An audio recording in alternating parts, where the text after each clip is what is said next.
All right, as Laura said, I'm Carmen Bellavia, the CEO of Leaguer, and I think like pretty much everyone in this room, I love sports. Now, I've been coaching since I was 14, and a couple weeks ago I was in the grocery store, and this 35-year-old man comes running up to me and says, Coach, I want to introduce you to my kids. And I was like, how long ago did I coach you? And he's like, yeah, I was your T-ball team. It was 25 years ago. And he remembered me from then, and it's great that sports do that, where you can make such a positive impact in someone's life. But even more than coaching, I love to play sports. I've been playing baseball since I was 7 years old, and for the first 11 years, I didn't win a thing. But my high school team, my senior year, pretty much looked like it was going to turn out the same way. We started out 4-11, but then suddenly we became a team, and I learned what a team meant. We went on this amazing run and won the championship. And the anniversary of that win was last week, and while I was writing up this presentation, our pitcher posted this video of us, I can't play it because it was Facebook, but of us winning and the bedlam that ensued afterwards.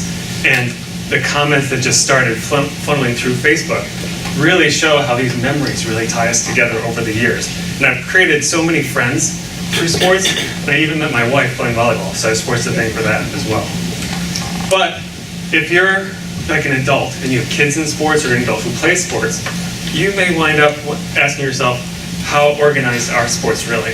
Because if you're shuttling your kids from game to game, or you wind up in a field and you're like, where is the game? And you find out later that they got moved, there's a lot of paint. Or if you're trying to register your kid and you can't find the information on the website. Just last night I was talking to someone who said their hockey club, the website was so horrible, it's a disaster to register.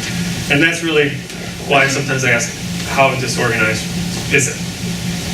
So I've looked into this question quite a bit, and I found out that running an organized sports league is a little bit more complex than we probably give them credit for. And they don't have the resources or the technology capacity or capability in-house to really, take advantage of what they have. And the more I look at them, the more I see that they're really e-commerce companies. They sell things like uniforms and normal products, but they have a special registration product that just has a form and a waiver. And instead of delivering things through shipping, which has its problems in and of itself, they have to deliver a team and a schedule and have that go through the course of a season. And so what we did at Leaguer is build an e-commerce platform that has the operational capability that's needed for recreational sports. So if you look at some of our features, we have the web and mobile app. And what I love about the website is that you don't have to know anything about the web to control it, and you don't even have to manage it yourself. It really manages itself. Through the operational aspects of it, of just simply creating your program, setting up registration, posting news, creating your schedules and teams, content automatically goes up on the site. And when the season's over, it automatically archives, so your site is fresh and it doesn't have stale information on it. But all the operational aspect ties into the communication as well that's often lacking in sports. So there are automated game reminders with directions, so you can just one click and find out where the game is and get to the directions there.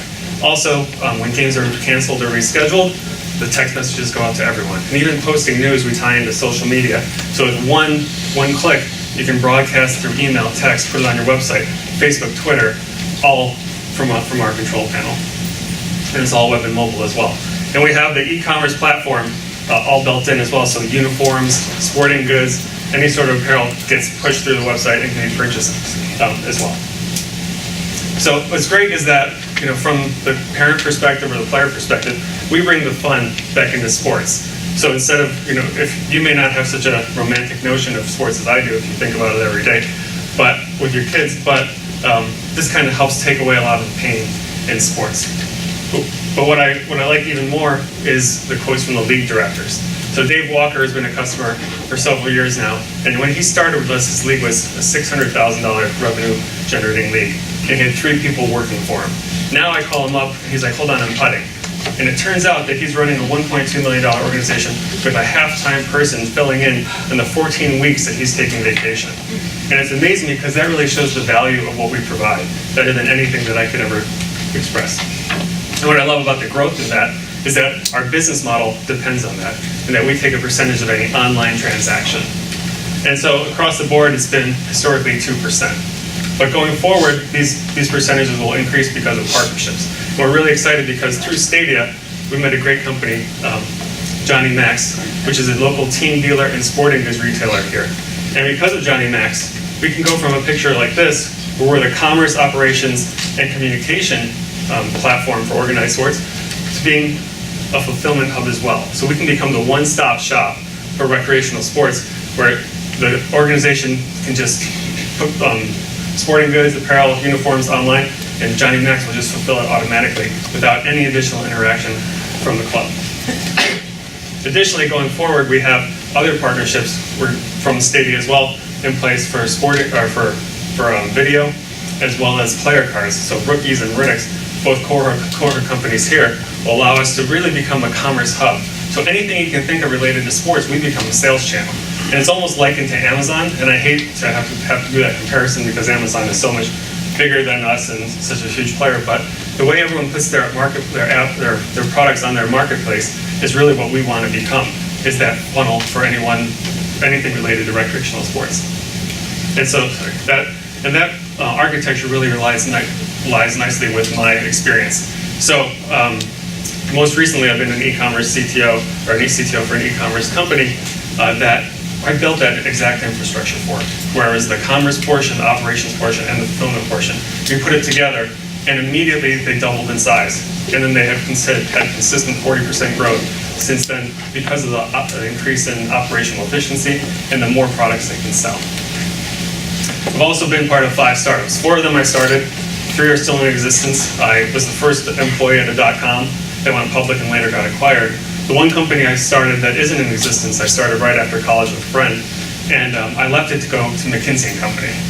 After working for McKinsey a few years, I left, but they've hired me back several times along with other corporations to build global systems for them and lead the development and design and rollout across the globe for those organizations. I'm also, like Joe, an MIT graduate, electrical engineering major, and I was a volleyball player and all ECAC player a couple times there as well. We have some great advisors. Both are former executives in the sporting goods manufacturing space, and provide amazing guidance and really know this market well, which, as some of the panel mentioned and here, is huge. And it hasn't really been quantified, but there are a lot of numbers out there. There are over 15 million adults that play, and as Colin mentioned, there are 40 million kids playing team sports, but there's an additional 20 million that are in things like karate, gymnastics, ballet, that aren't necessarily considered in that number, which means that there are over 100 million parents, step-parents, grandparents that are actually making purchases in this space. And there's some big numbers as well, just in terms of almost $6 billion spent on team sports, more than that spent on travel, and even more than that spent on uniforms. And that's why we really want to become that commerce hub, to take advantage of all these marketplaces and take a percentage in all those areas. And because this is such a huge opportunity, there are lots of players in this space as well. And Steve, I think, mentioned a couple of our competitors in there who have made some inroads. But what's really encouraging is that no one has really taken a dominant position. It is such a huge market. Still, over half the organizations out there don't use any platform whatsoever. And so, to date, we've been able to compete on features. Our feature breadth is so good that when we get in the door and talk to someone, people are always amazed, and it's a good way to yes. But we also offer free site setup for nonprofits and have self-service setup so people can create their own sites very easily. And we have customization or configuration over customization. So what I mean by that is, in my experience building enterprise software, I know what a pain in the ass every single company or business unit is. And there's always little switches, always little differences they want. And no 2 volleyball clubs, no 2 adult leagues are the same. And so I've learned how to identify where their issues are going to be. And I can build I built a platform that works equally well for youth and adults, leagues, teams, and clubs, all with different needs, without doing any customization on the platform. So with these features, we've been able to double in size each of the last 2 years, at a little over $4 million in revenue, and have our customers spend on average over $400. Now, the average transaction size rose from $120 to $160 last year because of the additional things that we sell, like uniforms. But if you think about a youth travel program that costs $2,500 per kid, and then they have to do travel fees, uniforms, equipment, on top of that, that totals $4,000 a year in many cases. So $428 on average really isn't an unrealistic number. And just this year alone, through organic growth and an AdWords campaign of $3 a day, we've had over 80 people create their own sites on our platform. But the biggest advantage we have is the national partnerships that we've created. And I have Stadia to thank for a lot of these as well.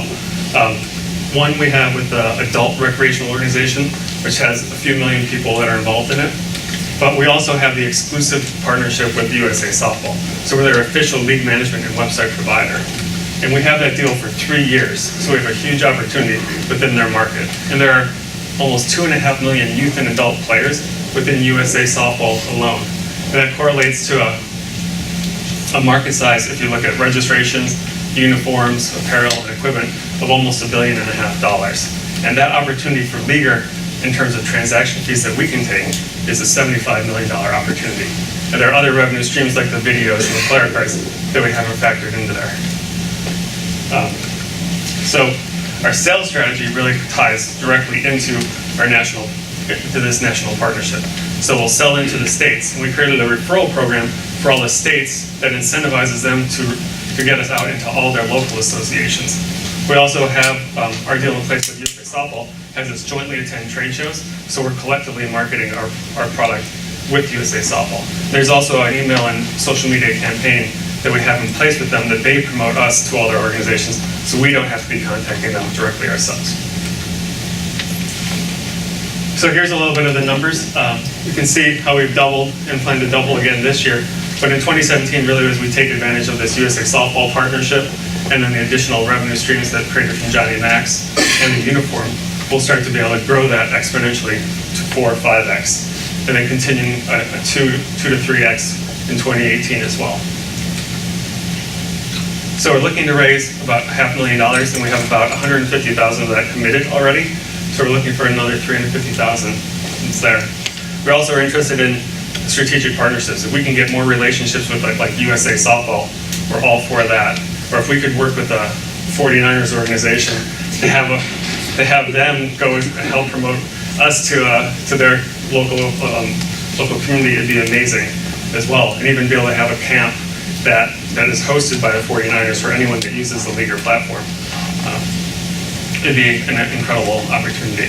And so for us, in terms of the uses, we really want to just go full steam ahead with USA Softball. And so sell into as broad in there as possible.